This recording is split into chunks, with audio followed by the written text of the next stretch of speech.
ہم جس اسلام کی بات کرتے ہیں نا، وہ اسلام امیر المومنین کو 300 کنال کے محل میں رہنے کی اجازت نہیں دیتا۔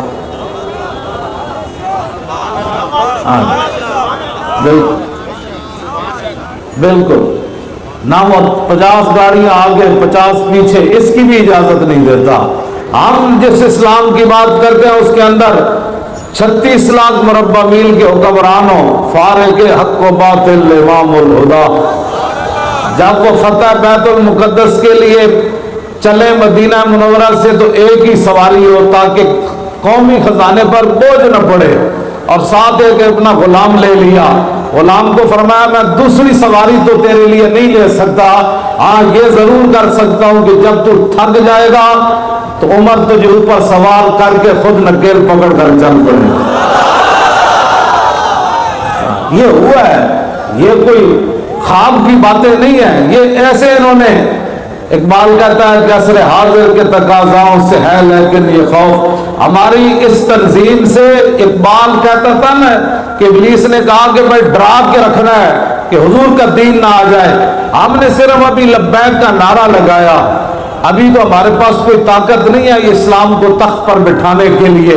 اس نعرے کے اندر اتنی جان اور اتنی پاور ہے کہ نعرہ یہاں لگتا ہے پورا کفر کہتا ہے یہ کیا ہو گیا، یہ کیا ہو گیا، یہ کیا ہو گیا، یہ کیا ہو گیا، یہ کیا ہو گیا۔ توجہ، ہم جس اسلام کی بات کرتے ہیں اس اسلام کے پہلے امیر المومنین، خلیفہ بلا فصل سیاسی اور روحانی حضرت سیدنا صدیق اکبر رضی اللہ تعالیٰ عنہ، آپ کا پہلا خطبہ نہ اس میں روٹی کا ذکر ہے نہ پانی کا ذکر ہے۔ روٹی پانی تو حضور کے غلاموں کے پیچھے پیچھے بھاگتا ہے۔ اقبال کہتا ہے اس کے لیے شرط یہ ہے کہ کی محمد سے وفات ہوئی ہے تو ہم تیرے۔ اور یہ جو صورتحال، بس یہ دعا کریں اللہ تعالیٰ ہمارے ملک کو سلامت رکھے، اس کا ایک پتہ جو ہے وہ بھی نہ ٹوٹے۔ ہمارے بارے میں جتنی بھی سازشیں ہیں قل اللہ اسرا و مکرا، اس کا جواب یہی ہے میرے حبیب آپ اعلان فرما دیں کہ اللہ رب العالمین سب سے زیادہ جلدی خفیہ تدبیر فرمانے والا ہے۔ ہمارے خلاف مکر ہوئے اور اللہ کا اعلان یہی ہے، ہم مطمئن ہو کر بیٹھ جاتے ہیں کہ بھائی اس کا وعدہ جو ہے سب سے زیادہ جلدی خفیہ تدبیر وہ فرماتا ہے، تو ہمیں کبھی بھی اس پر پریشانی نہیں ہوئی۔ اور جتنا بھی کوئی ہمارے خلاف جو ہوا، علامہ رضی حسینی نے مجھے کہا کہ کوئی سوچ سکتا ہے کہ اتنا کسی جماعت کے خلاف ہوا ہو، اور پھر رات کا جو منظر تھا اور ابھی جو منظر ہے، نہیں ہو سکتا۔ ایک ہی اس کی وجہ ہے، اور ان کے ساتھ جو کچھ ہو رہا ہے، جو تیرے در سے یاد پھرتے ہیں پھر در بدر،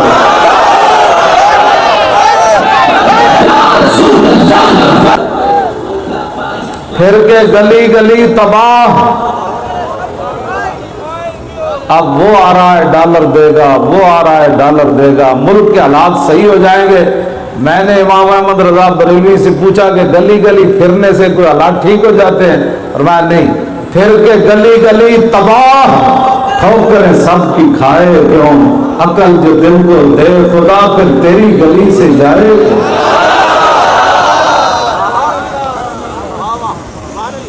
مدینہ پاک میں قحط پڑا تو حضرت بلال بن حارث المزنی وہ حضور کے در اقدس پر حاضر ہوئے، عرض کی استسق اللہ لامت کا، حضور پانی مک گیا، قحط سالی پڑ گئی، حضور اپنی امت کو اللہ سے پانی لے کر گئے۔ یہ ہے بات، ہم بات کرتے ہیں نا یہاں بھی جی سیاسی بات ہوگی، میں نے اگر سیاسی کوئی بات کی تو آپ مجھے پکڑ لینا، میں تو سیاسی بات کرتا ہی کوئی نہیں۔